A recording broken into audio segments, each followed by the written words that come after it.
Hello and hi, good morning. मैं हूं मोहित और अपने चैनल ग्रो टुगेदर में आप सबका स्वागत करता हूं। तो आज जो मैं वीडियो आपके सामने लेके आया हूं, जैसे कि मैंने पहले आपको बताया था, गीता का ज्ञान में मैंने आपको बताया था कि कर्म के बारे में मैंने आपको बताया था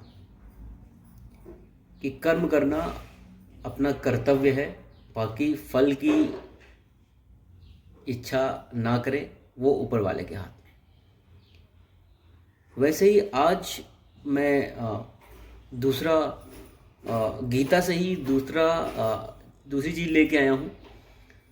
ये भी बहुत ही इम्पोर्टेंट है, बहुत ही ज़रूरी है और ये हर किसी के साथ होता है। तो एक दोस्त थे, एक स्टोरी के रूप में मैं आपको बताता हूँ। एक दोस्त था मेरा जिसका नाम था शरद। हम उसके बहुत प्रिय मित्र थे और वो जो है बहुत परेशान था क्योंकि उसकी वाइफ की मृत्यु हो गई थी। वो एक दूसरे से बहुत प्रेम करते थे। लोग उनका मजाक भी उड़ाते थे कि इनके तो सपने में भी इनकी पत्नी आती है। तो 40 वर्ष बीत चुके थे और उनकी पत्नी की मृत्यु हो गई थी और वो बेसुध थे क्योंकि वो अपनी पत्नी से बहुत प्यार करते थे और उनकी कोई संतान भी नहीं थी।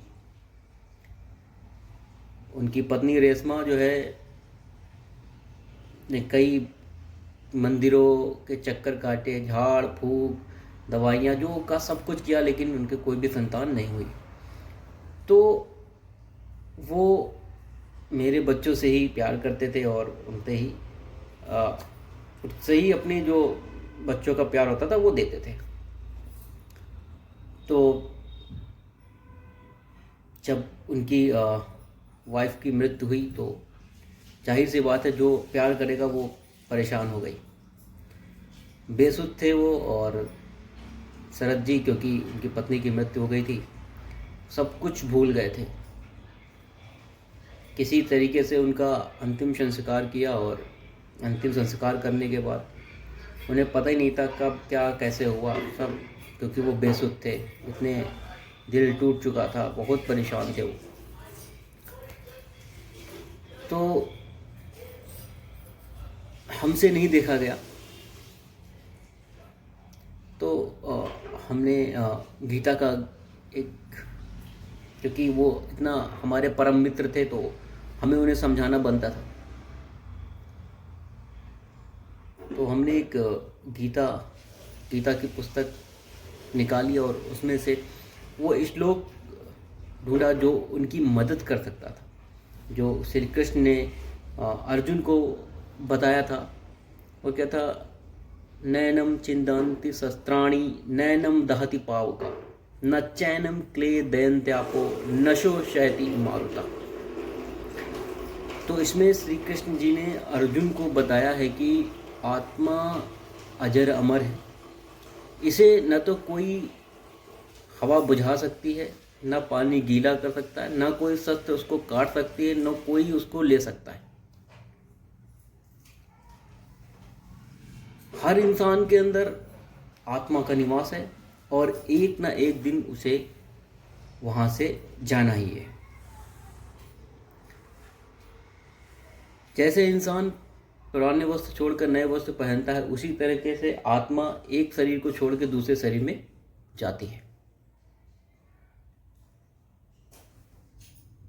भगवान ने बस उसको किरदार निभाने के लिए भेजा है। जैसे ही हम यहाँ पर अपना किरदार निभा रहे हैं, तो जैसे ही मेरा किरदार खत्म हुआ तो वो आत्मा किसी दूसरे के शरीर में जाएगी, उसका किरदार निभाएगी जाके।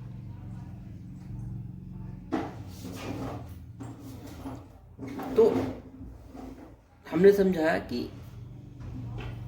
अगर कोई व्यक्ति की आत्मा निकल जाती है तो शोक मत करो, उसे आत्मा का अपमान होता है, उसे सही से विदा करो।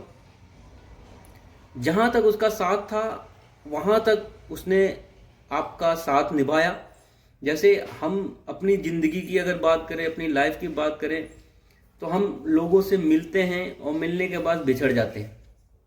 वो चाहे कोई स्टूडेंट लाइफ हो या कॉलेज लाइफ हो या जॉब हो, जितने दिन हमने वहाँ पर काम किया, वहाँ से मिले, उन लोगों से बातें की, उसके बाद उनको छोड़ दिया। तो जितना समय था, जितना टाइम था, जितना ऊपर वाले ने दिया था, उतने टाइम तक हम उनसे मिले, उनके साथ रहे और उनको छोड़ दिया। इसी तरीके से आत्मा भी जितने समय के लिए शरीर में है उतने शरीर में तक रहेगी, और जो भी तुम्हारे कर्तव्य हैं उनको निभाओगे और उसके बाद वो आपके अंदर से निकल के चली जाएगी। तो आप इसके लिए परेशान ना हो और आप अपना कर्तव्य निभाएं जो ड्यूटी भगवान ने आपको दी है। तो थैंक यू सो मच। ये था गीता ज्ञान का दूसरा वीडियो। फिर मिलेंगे, तब तक के लिए बाय बाय।